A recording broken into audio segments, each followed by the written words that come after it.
Bom dia a todos. Que Jesus, nosso Mestre, possa nos dar a sua paz, hoje e sempre. O tema que eu preparei para a nossa reflexão da manhã é o conhecimento libertador. Hoje, dia 21 de janeiro, se comemora o Dia da Religião. E eu descobri essa semana. Tinha preparado os estudos, que a gente vai conversar agora, e descobri essa semana que hoje, através de uma religião, da região ali do Irã, uma religião do século XIX, chamado Fé Bahá'í, criou esse dia, que é um dia para se lembrar sobre o aspecto religioso da humanidade, e também, ao longo dos anos, foi sendo desenvolvido um outro lado desse dia, que é um dia para se lembrar sobre o combate à intolerância religiosa, que é algo muito significativo na sociedade em que a gente vive.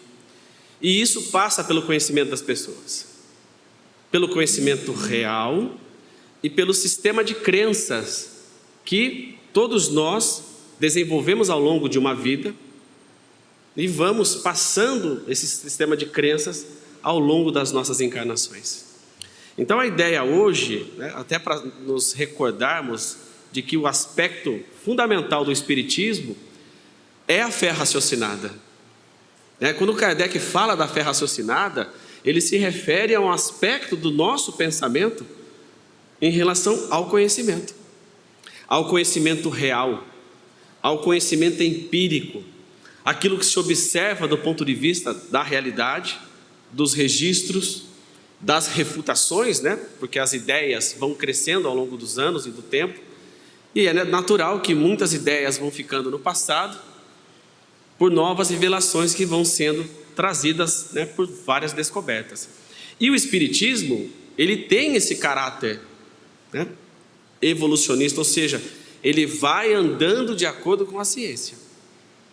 O próprio Kardec alerta que se algo lhe demonstrar em relação à ciência, se algo no Espiritismo demonstrar que estiver em desacordo com a ciência, ele não tem nenhum tipo de problema em dizer, fiquem com a ciência.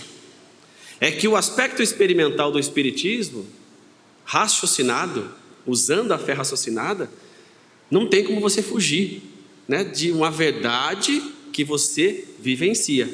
O Espiritismo, portanto, é uma experiência. É uma experiência de vida que nos oferece uma infinidade de oportunidades para que nós possamos forjar a nossa alma no caminho da nossa evolução intelectual.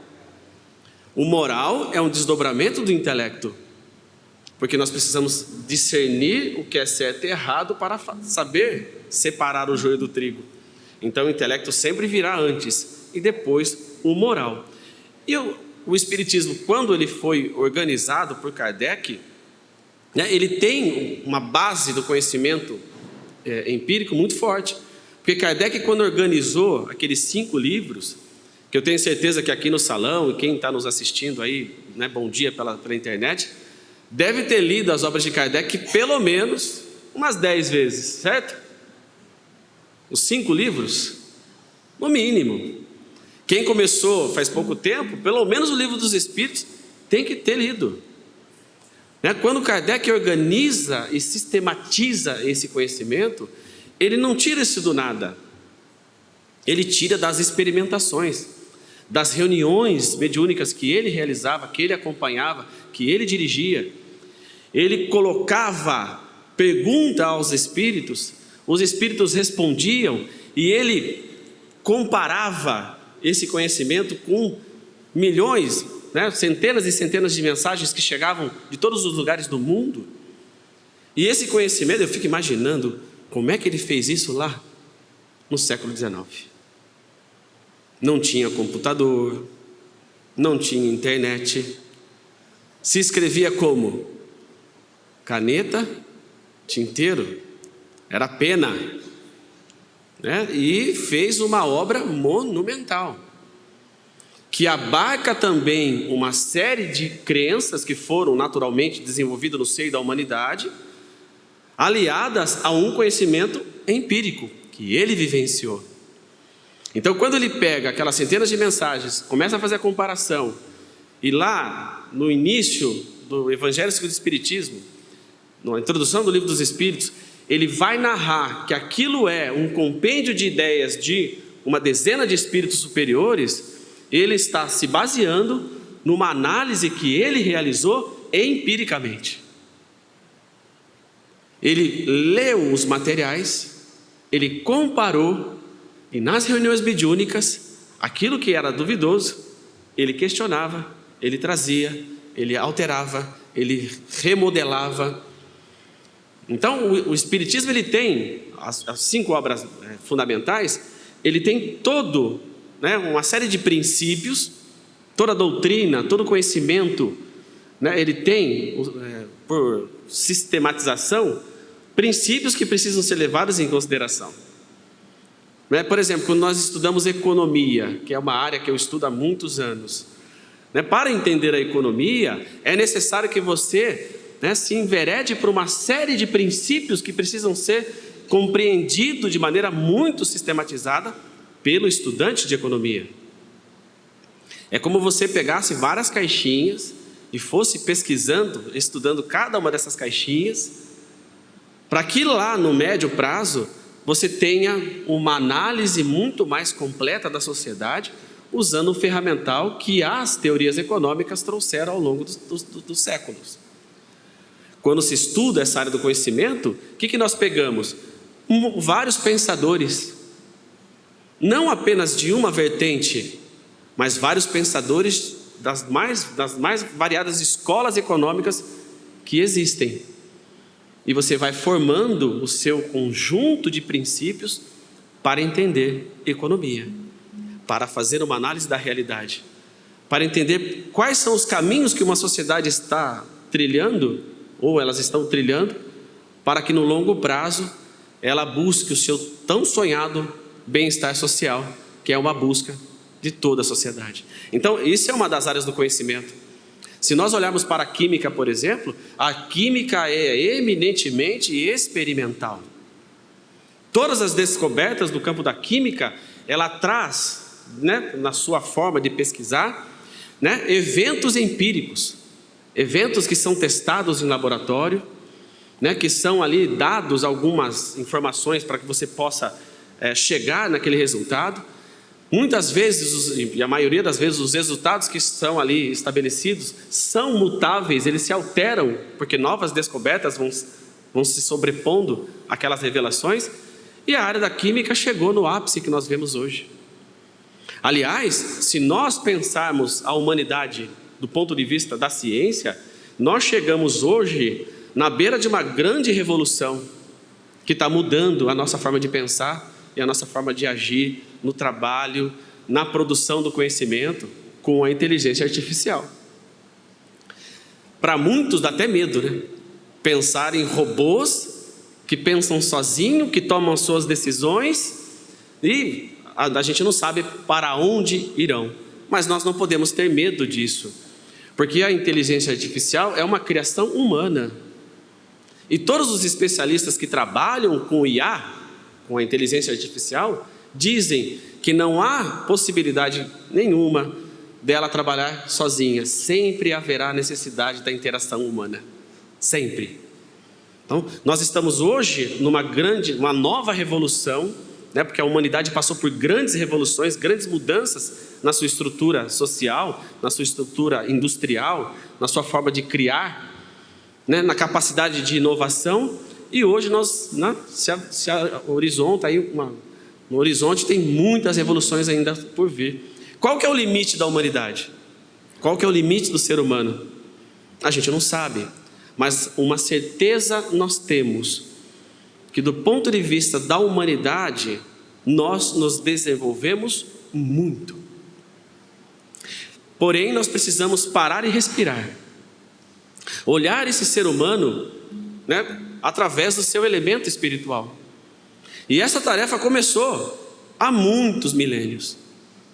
grandes profetas, grandes e profundos conhecedores, das doutrinas das mais variadas ordens, vieram trazendo ao longo da história fundamentos que mostrassem a essência do Espírito. Quando a gente estuda a história, e isso é muito enriquecedor do ponto de vista espírita, nós percebemos que em todos os lados desse planeta sempre surgiu um homem ou uma mulher que promoveu uma revolução do ponto de vista do pensamento, das descobertas, das verdades que precisam ser experimentadas, que precisam ser vistas, Até nos ensinos de Jesus, que tem muitas questões ali que são teológicas e não históricas, mas isso não desmerece os ensinos que estão no Evangelho, e a gente percebe que existem coisas riquíssimas ali. A ideia de existir um apóstolo que duvidou do ressurgimento espiritual de Jesus, ali é uma representação viva da necessidade do questionamento. Porque, ao contrário de que muitas pessoas acreditam, e isso foi ensinado ao longo de muito tempo, Tomé não teve fé suficiente para acreditar que Jesus havia ressurgido. Até que, segundo as Escrituras, eles estavam ali naquele ambiente, apavorados, atarantados pelo medo, em função do quê? Se fizeram o que fizeram com o nosso mestre, se nos pegarem, imagina o que farão conosco. E mesmo assim, quando chegaram e falaram para os apóstolos que Jesus havia ressurgido, Tomé duvidou. E segundo as Escrituras, Jesus surge dentro daquele ambiente, sem auxílio de janelas e portas. Ele apareceu espiritualmente. E o que ele fala para Tomé?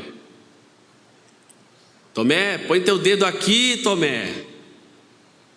Porque Tomé havia dito, eu só acredito se eu sentir a chaga do mestre. Mas esse comportamento de Tomé era falta de fé? Eu não vejo dessa forma. Existem várias percepções. Na exegese evangélica, você pode fazer várias interpretações.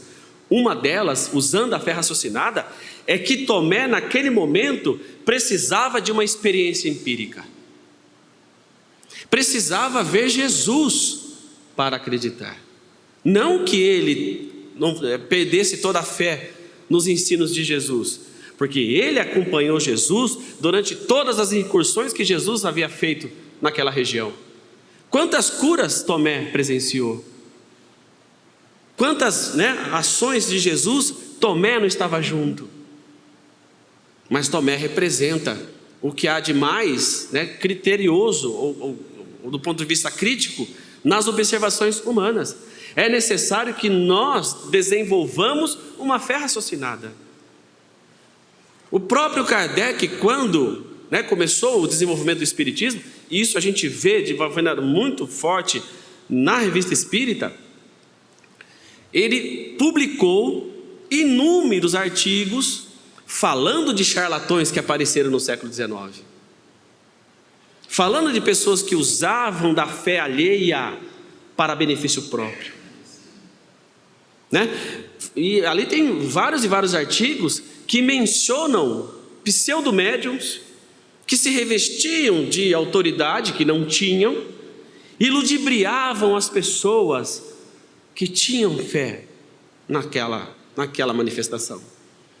E aí provava-se por A mais B que todas aquelas ideias, que todas aquelas ações não passavam de um engodo, não passava de pessoas que estavam usurpando o nome do Espiritismo. E ele tomou esse cuidado de publicar nas revistas espíritas inúmeros exemplos disso. Isso no século XIX. Então, olha, eu saí lá de 2000, falando de um Tomé que queria ver Jesus, queria tocar nas chagas, e depois que ele sentiu Jesus vivo, ele caiu de joelhos. Se arrependeu? Não.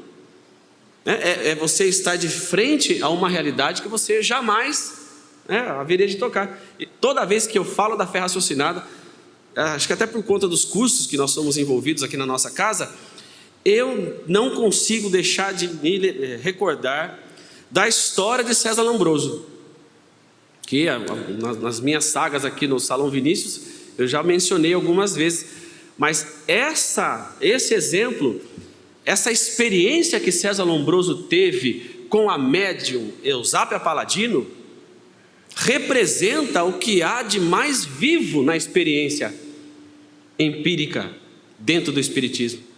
Porque na época ele foi contratado para desmascarar a médium. Ele não foi contratado para participar de uma sessão que seja de efeitos físicos produzidos pela própria médium, mas ele foi contratado para desmascarar aquela médium. E no dia, acordado, estava ele lá de frente para aquela mulher, né, que tinha um semblante realmente intrigante. E ele pede para ela: a senhora é a médium Eusápia Paladino, então estou aqui para fazer um pedido. A senhora pode transportar esse tinteiro desse lugar da mesa para o outro? E o que a médium fala para ele? Para que eu farei algo tão insignificante se eu posso trazer a sua mãe do túmulo? E a mãe de César Lombroso apareceu materializada na frente dele, falando um dialeto italiano que só eles conheciam. Diante daquele episódio, daquela evidência inegável de que a vida imortal era uma realidade, César Lombroso não só se converteu às ideias do espiritismo, como publicou diversos livros, sob a sua perspectiva científica, porque era um homem de ciência. Quando nós pegamos vários dos livros clássicos, que a gente chama, né, adjacentes à codificação, a gente percebe que ali existe uma linguagem própria daquele autor. Mas quando nós falamos de princípios, nós devemos nos recorrer àquilo que há de mais sólido do ponto de vista metodológico, que são as obras, né, de Kardec, os 5 livros que ele publicou ao longo da sua experiência. Então, os fundamentos doutrinários do Espiritismo nos promove essa fé raciocinada, essa forma de perceber a vida. Mas e o conhecimento? Da onde vem esse conhecimento que a gente tem hoje? Falei, né, de uma forma bem sortida, de vários momentos da história humana, né? Imagina que Galileu Galilei foi perseguido por dizer que a Terra não era o centro do universo. Teve que negar a sua fé. Quantos outros, né, cientistas foram perseguidos por conta de uma verdade? E é natural, porque novas revoluções vão trazendo novas percepções, e é necessário que a gente tenha a mente aberta para isso. Eu me recordo que na década de 80, Carl Sagan, um grande astrônomo, tinha um programa de televisão chamado Cosmos. Alguém lembra aqui? Maravilhoso o programa. E aí o seu discípulo de Neil Grace Tyson, acho que é assim que fala o nome dele, foi um aluno de Carl Sagan, não acreditar em Deus, é ateu, e eles, né, regravaram o programa da década de 80 agora, recentemente, alguns anos atrás, com o mesmo nome, Cosmos. Se alguém tiver a oportunidade de assistir, assista, mas com essa percepção da fé raciocinada, porque apesar dali conter na sua essência ideias que são meramente materiais, não há como a gente não, né, ter um encontro com a nossa própria essência espiritual ao assistir os episódios de Cosmos atual, porque ele é altamente transformador. A cada episódio, né, que o de Neil Tyson Grayson lá vai passando e vai mostrando, tanto do macrocosmo como do microcosmo, nós vamos nos encantando e nos deparando com um grande paradoxo. O que nós somos diante da grandeza do universo? O que nós somos diante da grandeza do microcosmo? Então, essas ideias que vão sendo desenvolvidas no âmbito da ciência, que depois entra no campo da divulgação mais popular, ou seja, porque tem ideias que são muito técnicas, e eles transformam essas informações de uma forma acessível à população geral. Então é necessário que nós nos enveredemos, nós tomamos uma decisão em buscar o conhecimento que vai fazer com que a gente se liberte das nossas algemas. Porque quem freia o nosso desenvolvimento somos nós mesmos. Quem impede que a gente tenha acesso a novas ideias somos nós mesmos. Né? Para vocês terem uma ideia, Platão, quando desenvolveu as suas abordagens, ele trouxe uma forma de entender o conhecimento sobre uma perspectiva específica. Por exemplo, né, se nós olharmos duas esferas que se interpenetram, eu tenho do lado esquerdo meu e direito de vocês, né, a esfera das crenças. Do lado direito meu e esquerdo de vocês, eu tenho a esfera da verdade. Elas se interpenetram. O que são crenças? São ideias que não têm um lastro da experiência empírica, da comprovação, mas elas são passadas de geração para geração. E são ideias que hoje a gente convive na sociedade atual. Quem nunca ouviu que uma benzedeira curou uma dor de uma criança? Isso é empirismo ou isso é crença? Isso é experiência ou é crença? Então, a gente vai ver uma infinidade de ideias que vão sendo passadas de geração para geração e que muitas vezes não tem um lastro na experiência real, mas que vai sendo passada de tempos em tempos. Quer ver uma coisa? Eu sempre uso isso e sempre dá certo. Estudar o sonho, para quem é da psicologia aqui vai concordar comigo, é usado para fins terapêuticos. Tem algumas correntes, né, dentro da psicologia que usa a interpretação de sonhos como fins terapêuticos, que é muito interessante. No curso que vai começar agora, em fevereiro, aqui da nossa casa, tem uma aula do sono e sonhos que é espetacular, que a gente consegue entender o sono e os sonhos assim, de uma forma muito embasada na realidade, e também do ponto de vista espírita, né? Mas, por exemplo, vou fazer uma pergunta rapidinha para vocês aqui. Sonhar com dente significa o quê? Pode falar. Oi? Morte. Sonhar com cobra. Traição. Olha que coisa. Mas quem que disse que sonhar com dente é morte? Quem que disse que sonhar com cobra é traição? Isso não tem lastro em evidências científicas ou reais ou empíricas, experimentais. Mas isso vai sendo passado de geração para geração. Da mesma forma que quando a gente estuda o Velho Testamento, né, a gente vai lá em Caim, Abel, Adão e Eva, e tudo isso tem um sentido figurativo muito expressivo, né, que Deus criou o homem, os animais, o homem se sentiu sozinho, e aí da costela de Adão veio a mulher, e eles tiveram 2 filhos, viviam no paraíso, né? E aí houve o quê? O que aconteceu no desdobramento da relação ali no paraíso, né? No jardim do Éden de Adão e Eva? O que eles comeram? Olha, eu ouvi maçã aqui, um monte de gente falando, comeu a maçã. Mas não existe maçã lá nas escrituras. Está falando que é o fruto proibido. Que inclusive tem uma série de análises que são feitas que esse fruto pode ter sido conhecimento. Porque o conhecimento não aliado à moral, ele cria bomba atômica. Ele cria um desvio moral muito grande. Ele envaidece a criatura humana. Mas da onde veio a ideia da maçã? Dos pintores nórdicos, né? Dos pintores que vieram contando a saga do Antigo Testamento e do Evangelho através das pinturas, e para falar do fruto proibido, colocou-se a maçã. E na cabeça da maioria das pessoas, né, falam do fruto proibido, pensam na maçã direta. Mas qual que é o lastro empírico disso? Nenhum, porque é o fruto proibido.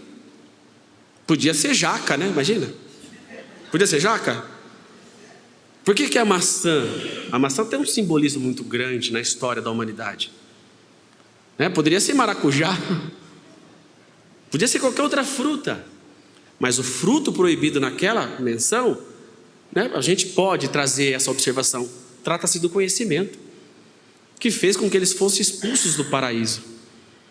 E Deus, na sua vingança absoluta, disse: Adão, terás que trabalhar e ganhar o pão com o seu suor. E a mulher, terás que sentir a dor do parto. Misericórdia, que Deus é esse, né? E aí o que aconteceu? Eles foram expulsos. E depois só tinha Adão, Eva, Caim e Abel. Caim matou Abel por inveja, porque Deus gostava mais de um do que de outro. Imagina? Que coisa terrível. E fugiu para a terra de Nod, e lá se casou. Então, o Antigo Testamento, principalmente a Gênese, segundo vários especialistas que estudam isso do ponto de vista teológico, a Gênese trata-se de livros de poemas. E nas construções poéticas, o artista tem total liberdade para criar muitas ideias. Alguém já leu aqui todos os livros de Emmanuel?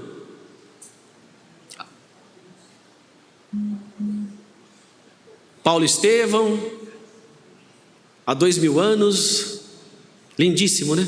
50 anos depois. Enfim, esses livros têm um lastro na história real. Tem pesquisas que procuram fazer o quê? Alinhar descobertas àquilo que é narrado do ponto de vista da literatura de Emmanuel, que é muito linda. Não há como não ler o final de Paulo Estevão e você não chorar. Não tem. Quem já leu aqui vai concordar comigo. Quem não leu, não conto, mas nem sob tortura, porque tem que ler para se emocionar, porque é de uma grandeza literária lindíssima, emociona a nossa alma. Porque Paulo se parece muito mais com cada um de nós do que a gente imagina.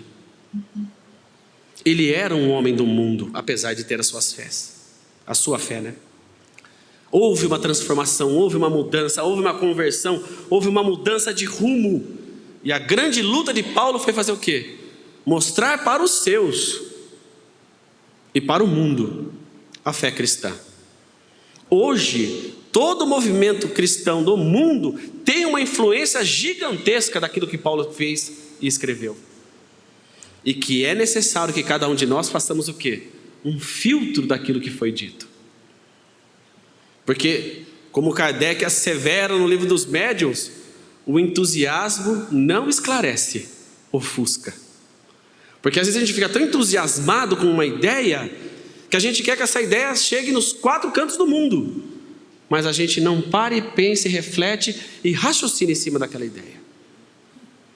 Então o conhecimento, ele deve levar cada um de nós a um entendimento maior da vida.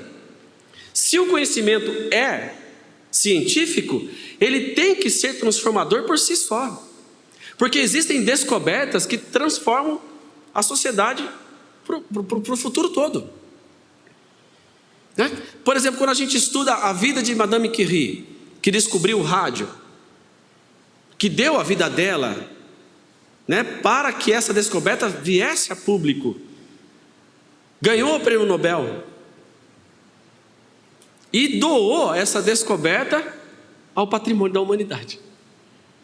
Tem vários companheiros espíritas que, nas palestras que eu assistia quando eu comecei a estudar, que diziam que a Madame Curie era muito mais cristã que muitos religiosos que existiam no mundo, porque ela não tinha obrigação nenhuma de fazer isso. Ela poderia enriquecer a geração dela e as gerações que viriam, e ela não fez isso. Ela doou uma das maiores descobertas que a humanidade teve, porque a partir da descoberta dela, muitos desdobramentos no mundo da física ocorreu, e uma delas, do ponto de vista da medicina, foi revolucionária. Foi possível construir a máquina de raio-x, que hoje é usada, né, de uma maneira intensa para sanar as dores das nossas doenças, das nossas fraturas, de problemas de saúde que são naturais da nossa espécie humana. Toda vez que nós vamos lá tirar um raio-x, seja ele para qual for, lá no fundo da nossa alma a gente tem que se lembrar da Madame Curie, que deu a vida dela para a descoberta do rádio, e do inventor da máquina de raio-x. Quando a gente anda de ônibus ou de carro, quando a gente anda de metrô, a gente não para e pensa quem inventou, quem deu a vida por aquelas, para que aquilo estivesse à nossa disposição.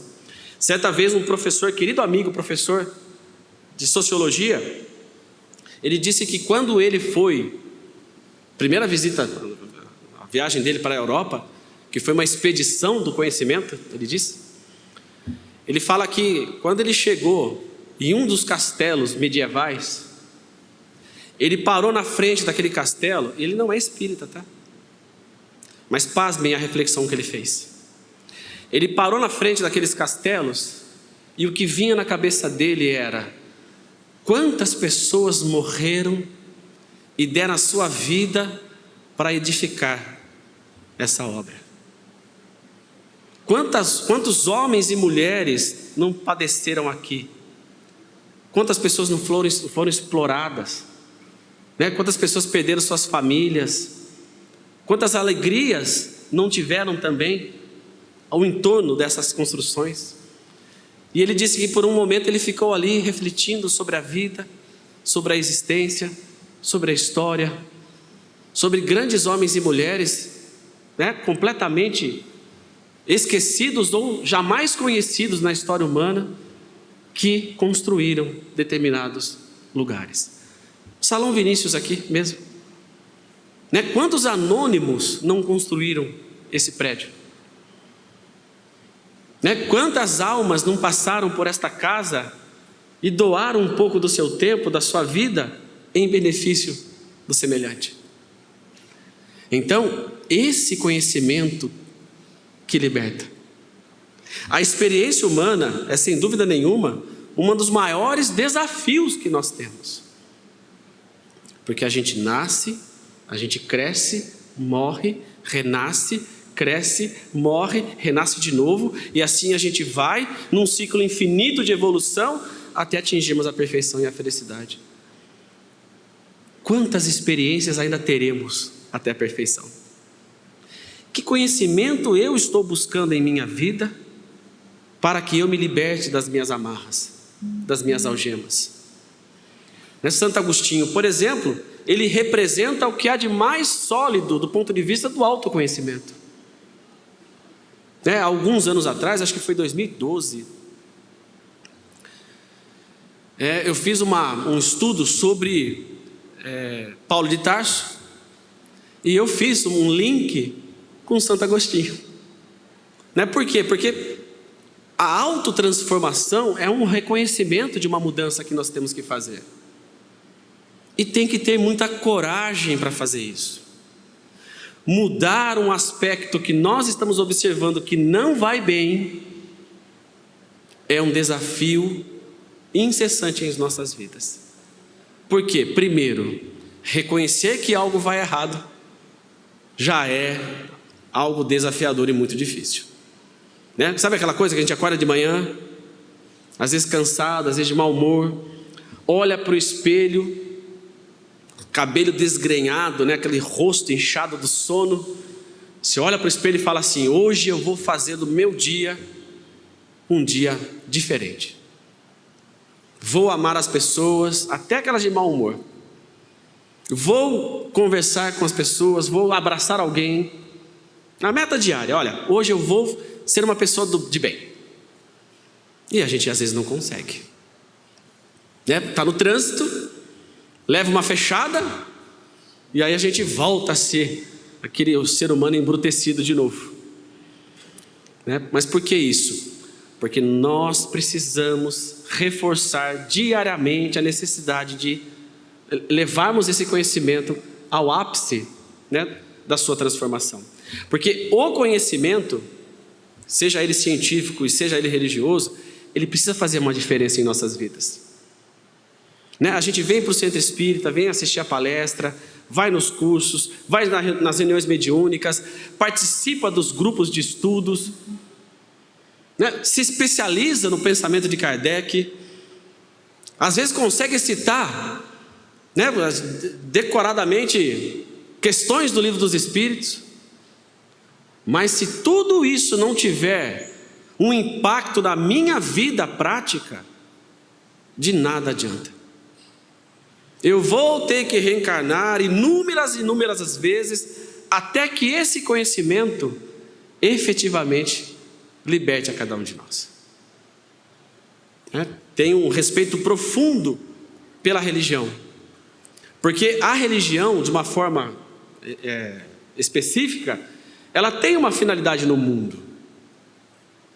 A religião, seja ela qual for, ela precisa tornar as pessoas melhores. Tirando toda a ritualística que existe das religiões, ou os seus princípios, os seus conceitos, a sua teologia, a sua institucionalidade, a religião só tem uma função no mundo: tornar as pessoas melhores. Quantos budistas eu conheço que são maravilhosos?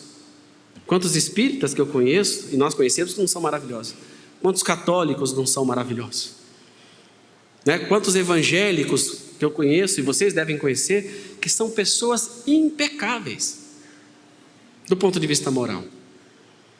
Pelo menos no trato ali na sociedade.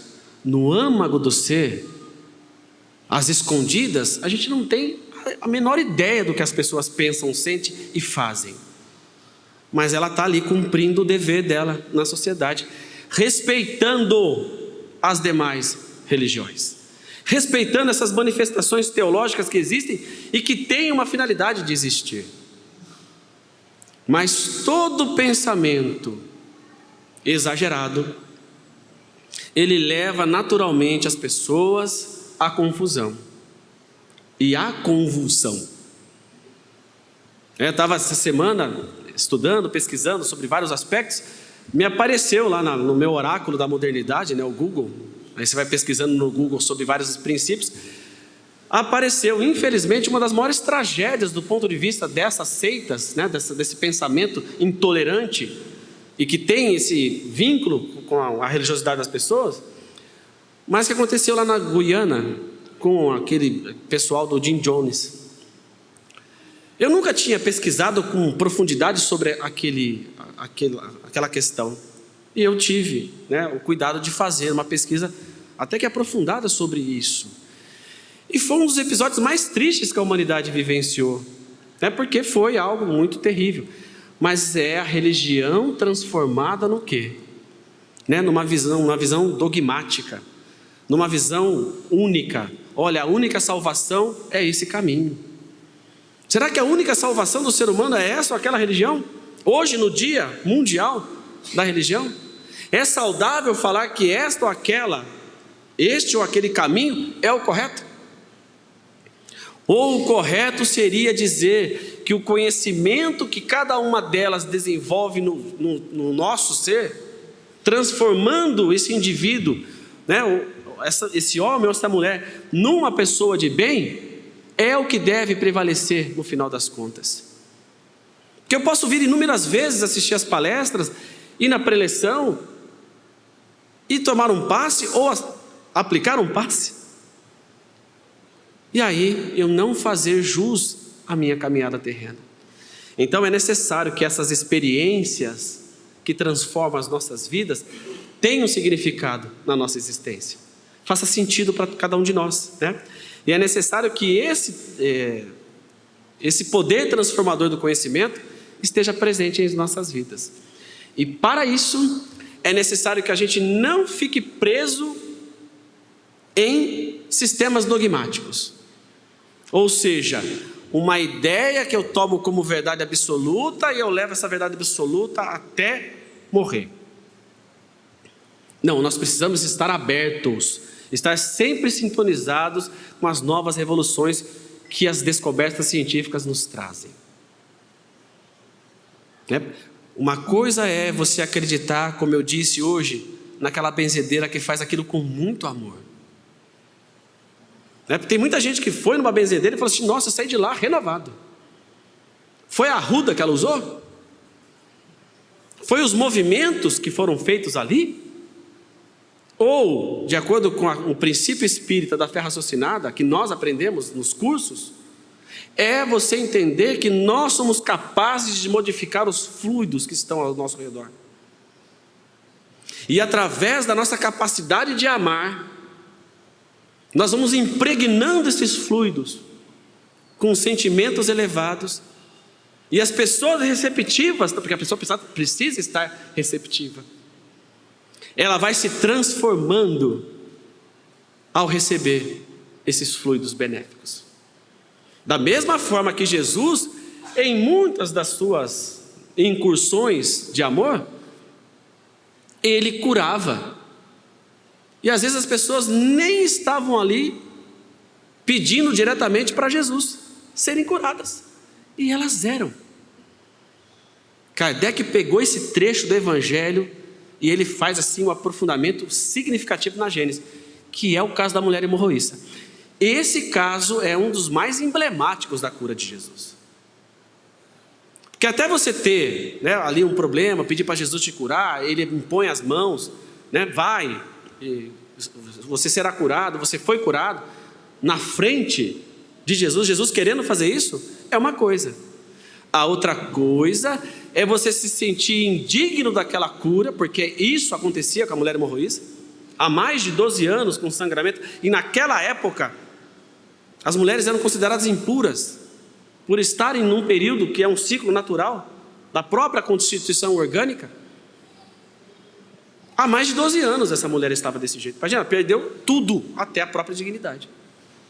Então ela pensou, bem, eu tenho, sim, condições de ser curada por Jesus, mas eu não tenho dignidade, eu não tenho moral para pedir para Ele. Mas se eu tocar a orla das vestes de Jesus, pode ser que eu seja curado. E é exatamente isso que acontece. Naquela confusão, o povo ali, né, pressionando Jesus, os apóstolos tentando organizar ali os atendimentos, ela vai por trás, encosta nas vestes de Jesus, e o que Jesus fala?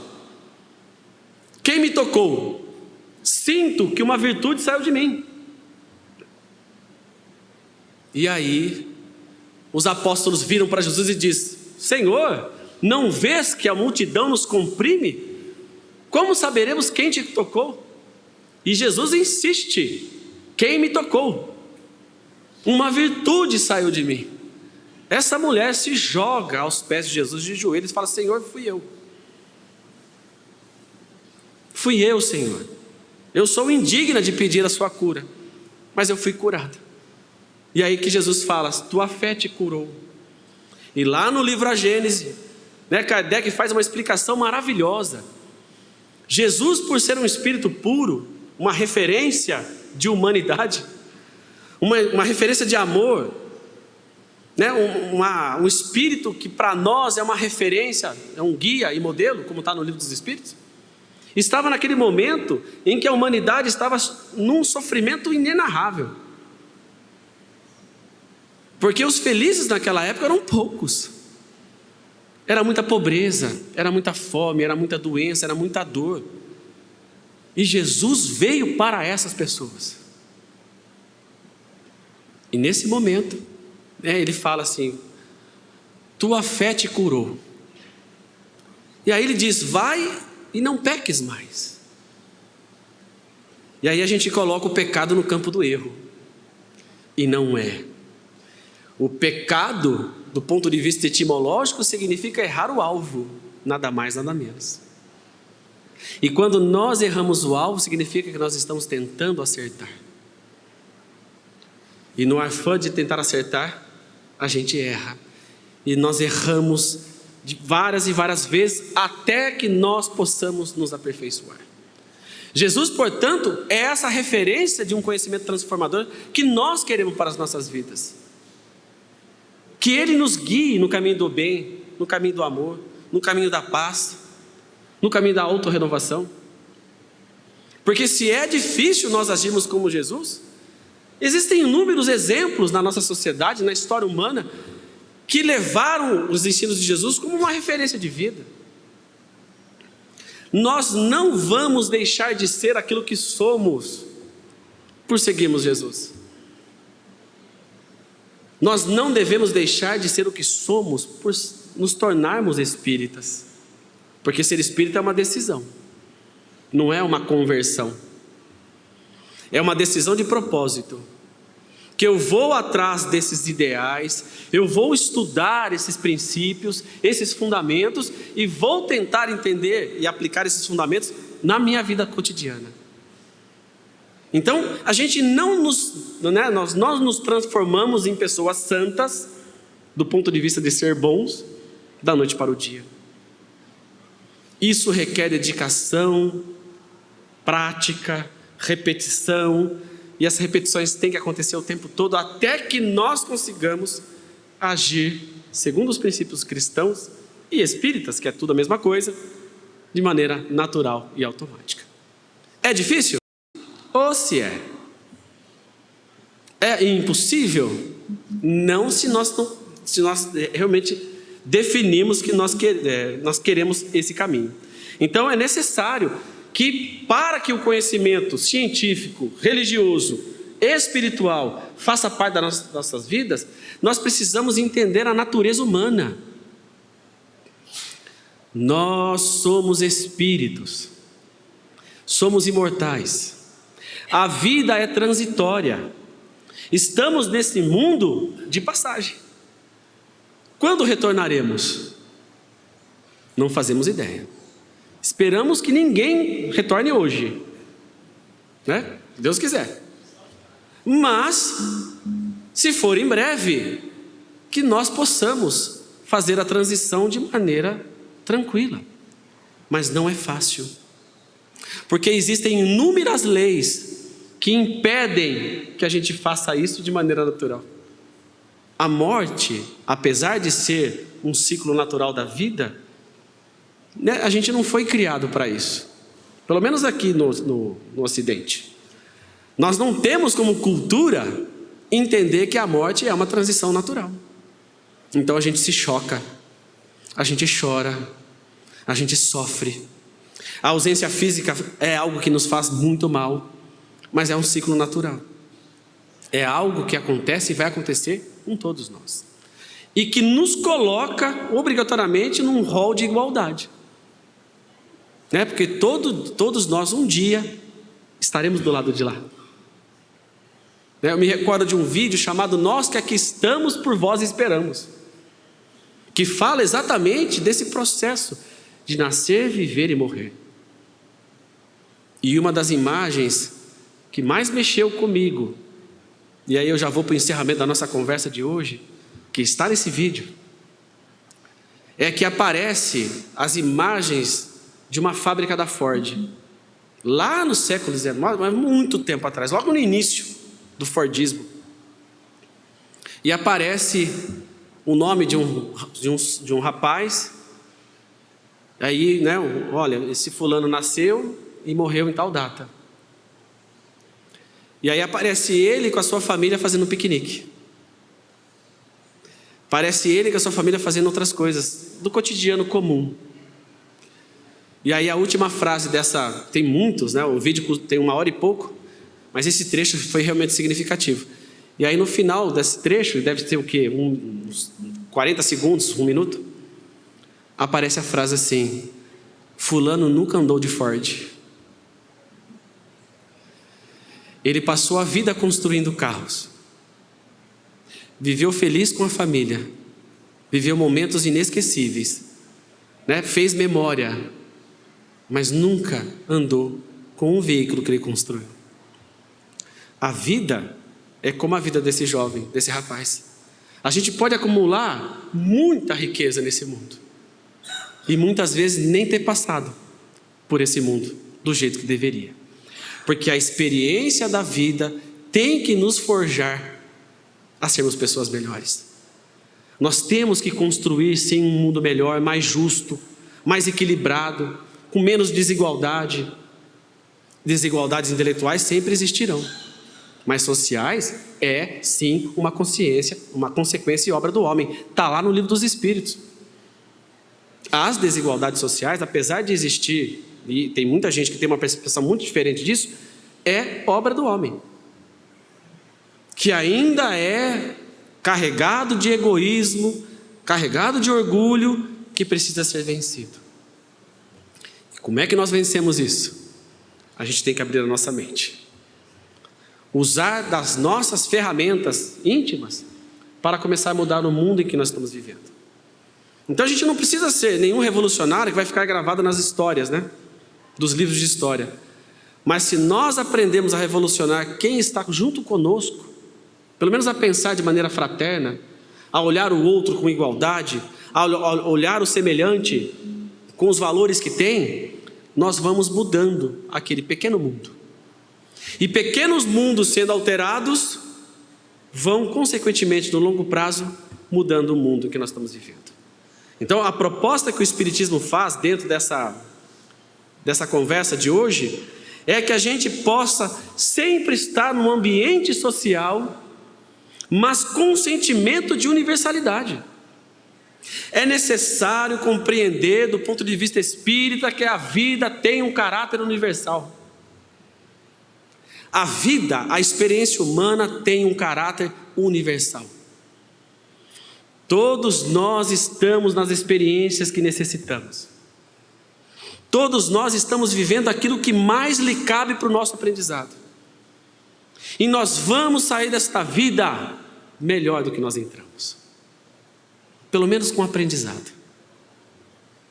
E se nós levarmos esse aprendizado para as futuras vidas, nós vamos reencarnar inúmeras vezes e vamos aproveitar a experiência da vida para melhorar o mundo no qual nós estamos vivendo. Porque o mundo é nosso. O mundo não é só meu, não é só de vocês, é do mundo inteiro, é de todas as pessoas. É a nossa casa, é o nosso habitat, é o nosso lar. Né? E não há lugar melhor neste mundo do que o nosso lar, a nossa casa. Então é nesse sentimento de amor, de fraternidade, de paz, que eu peço e vou fazer uma oração pedindo que cada um de nós, dentro desse conhecimento que nós buscamos, que esse conhecimento seja um agente transformador. Que a gente use esse conhecimento que liberta para libertar outras consciências, para iluminar as outras almas, para iluminar as nossas vidas, o nosso caminho, cooperando e ajudando, iluminando o caminho das outras pessoas. Aí sim, nós vamos não só aproveitar a existência, nós vamos transformar o mundo num lugar efetivamente justo e bom. Esse é o convite, que a gente possa fazer isso cada vez mais e sempre. Tenha um domingo de muita paz, de muita luz, de muita esperança, e que nos próximos domingos, nos próximos encontros, na nossa caminhada terrena, nós cada vez mais, nós possamos iluminar a nossa consciência, porque a nossa consciência iluminada, nós vamos viver melhor, nós vamos viver mais felizes, nós vamos lutar contra as intempéries da vida de maneira muito mais corajosa, e nós vamos vencendo a cada dia, a cada obstáculo, vencendo a nós mesmos. Um beijo no coração de todos vocês e até breve.